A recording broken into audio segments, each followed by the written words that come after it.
আমি আপনার 3টি প্রশ্নের উত্তর দেব। দেখা যাক আজকে আপনি ইসলাম গ্রহণ করেন কিনা।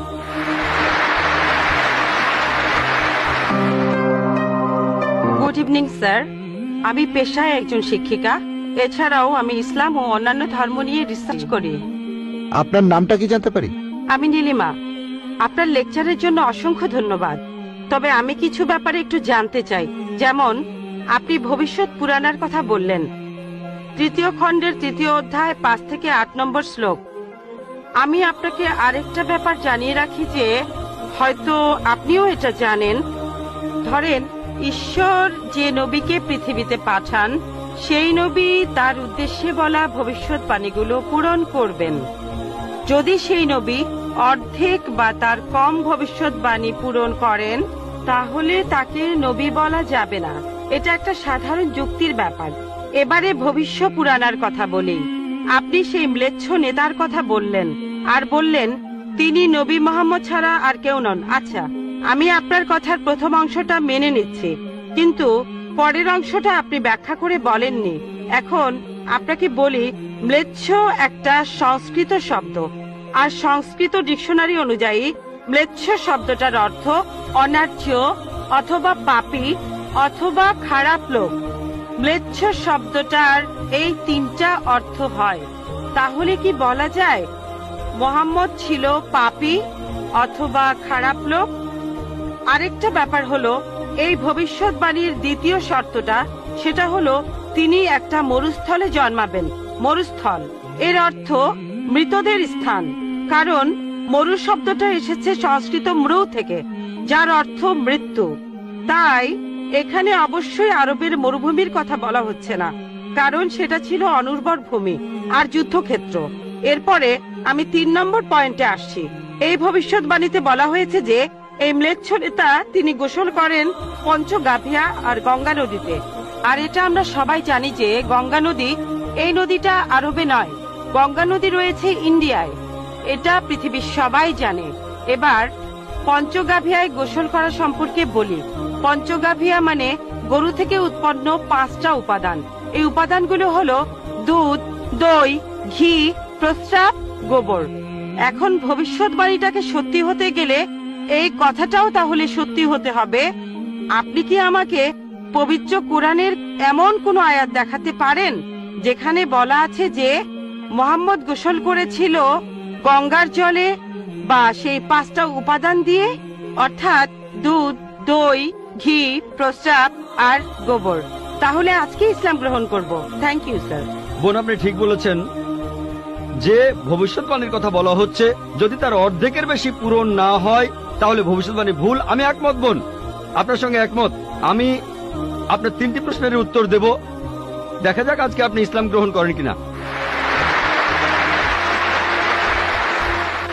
এটাও হতে পারে আপনি আমার সঙ্গে একমত হবেন না। আমি যা বলবো আমি একমত। ম্লেচ্ছ এই শব্দটার 3টি অর্থ আছে।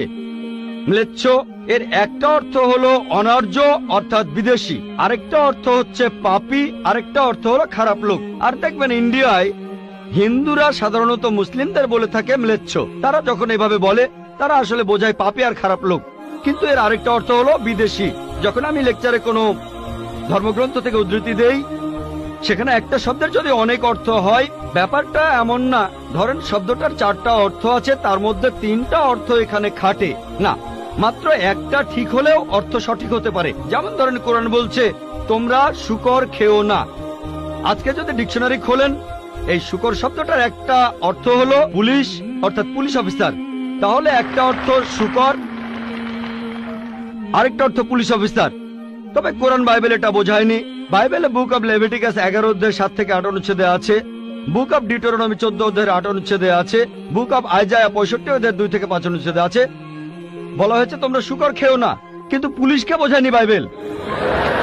যদি আপনি বিভিন্ন ধর্মের ছাত্রী হয়ে থাকেন, যদি 10টা অর্থ থাকে সেখানে একটা অর্থও খাটে, দেখতে হবে সেটা সঠিক কিনা। 2টো সঠিক হতে পারে, 3টা সঠিক হতে পারে, সবগুলো সঠিক হতে পারে, কিন্তু যদি মাত্র একটা অর্থ সঠিক হয় এতেও ভবিষ্যৎবাণীটা ফলে যেতে পারে। আমি আপনার সঙ্গে একমত যে ম্লেচ্ছ এর একটা অর্থ অনার্য, ইন্ডিয়ানদের দিক থেকে একজন বিদেশি। আর আমি আমার লেকচারে তখন বলেছিলাম ম্লেচ্ছ শব্দের অর্থ হচ্ছে বিদেশি। আর আপনি ভুল পথে গিয়ে বলছেন এখানে ম্লেচ্ছ মানে হচ্ছে পাপী। আপনি আসলে এখানে ভুল বুঝেছেন বোন। যদি আপনি বলেন কোরআন আর বাইবেল বলছে পুলিশদের খেও না, তার মানে আপনি বিভিন্ন ধর্মের উপর ছাত্রী নন, আপনি তাহলে এক পেশে। একটা অর্থে যদি ভবিষ্যৎবাণীটা পূরণ হয়, আরেকটা কথা যদি সন্দেহ থাকে, আমি আরো 10টা পয়েন্টের কথা বলেছি, সবগুলোকে খণ্ডন করতে পারবেন না। আরেকটা বললেন মরুস্থল, এটার একটা অর্থ আমিও একমত, মৃতদের স্থান। তবে সংস্কৃতিতে মরুস্থল শব্দটার আরেকটা অর্থ হচ্ছে বালুময় স্থান। আপনি আজকে ডিকশনারি চেক করেন, সেখানে দেখবেন আমাদের ইসলামিক রিসার্চ ফাউন্ডেশনে এখানে সংস্কৃত ডিকশনারিও আছে। আমি বিভিন্ন ধর্মের উপর ছাত্র, এটা মানছি যে একটা অর্থ হচ্ছে মৃতদের স্থান, আরেকটা অর্থ হচ্ছে বালুময় স্থান। কিন্তু ভুল অর্থটা আপনি নিচ্ছেন কেন? তাহলে তো আপনি ভুল পথে চলে যাবেন।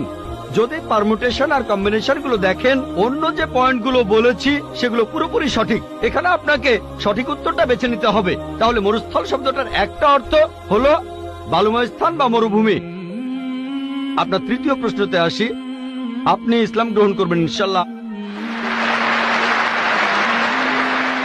তৃতীয় প্রশ্নটা, আমি যে ভবিষ্যৎবাণীটার কথা বলেছি যে নবী মোহাম্মদ সাল্লাল্লাহু আলাইহি সাল্লাম পঞ্চগর্ভে গোসল করেছিলেন গঙ্গা নদীতে, এখানে বুঝে নিতে হবে যখন আমরা বলছি যে হিন্দুদের রীতি অনুযায়ী যে কেউ পঞ্চগর্ভে বা গঙ্গায় গোসল করবে তার অর্থ বিশুদ্ধ হবে। একটা অর্থ শারীরিকভাবে গঙ্গায় ডুব দিলেন, আমারও মনে হয় না নবীজি ইন্ডিয়া এসে গঙ্গায় ডুব দিয়েছিলেন। আরেকটা অর্থ বিশুদ্ধ হওয়া, তখন ব্যাখ্যা করিনি কারণ লেকচারটাই অনেক লম্বা ছিল। এই টপিকটা নিয়ে আমি সারাদিন কথা বলতে পারি, আমি এখানে খুব বিস্তারিত বলিনি। আমি প্রত্যেকটা ভবিষ্যৎবাণী নিয়েই আরো কয়েক মিনিট বলতে পারি, সব মিলিয়ে ঘন্টাখানিক বলতে পারবো। এখানে পঞ্চগর্ভে গোসল করা মানে হচ্ছে বিশুদ্ধ হওয়া। এখানে প্রসঙ্গটা বুঝতে হবে, শারীরিকভাবে গোসল করার অর্থ এখানে বলা হয়নি। আর আপনি গঙ্গার পানিতে ডুব দিলেই বিশুদ্ধ হয়ে যাবেন এমন কোনো নিশ্চয়তা নেই, বিশুদ্ধ না হওয়ার সম্ভাবনাই বেশি। এটা হচ্ছে হিন্দুদের রীতি অনুযায়ী বলা। তাই এখানে ভবিষ্যৎবাণীটা বলছে যে নবী মোহাম্মদ সাল্লাল্লাহু আলাইহি সাল্লাম পঞ্চগর্ভে গোসল করেছিলেন। তার মানে এই না যে তিনি এখানে এসেছিলেন, মানে হলো আল্লাহ তাআলা তাকে বিশুদ্ধ করেছিলেন। আমরা বিশ্বাস করি যে আল্লাহ তাআলার সকল নবী, সকলেই হোক তিনি মুসা বা ঈসা আলাইহিস সালাম অথবা মুহাম্মদ সাল্লাল্লাহু আলাইহি সাল্লাম, তারা সকলেই ছিলেন মাসুম, তারা ছিলেন নিষ্পাপ, ছিলেন বিশুদ্ধ। তাহলে আল্লাহর সকল নবী, আল্লাহ যাদের পৃথিবীতে পাঠিয়েছিলেন, আমরা মানি যে তারা সকলেই নিষ্পাপ, সকলেই মাসুম, সকলেই বিশুদ্ধ। তাহলে আপনার উত্তরটাও পেলেন। আশা করি ইনশাআল্লাহ আপনি ইসলাম গ্রহণ করবেন বোন।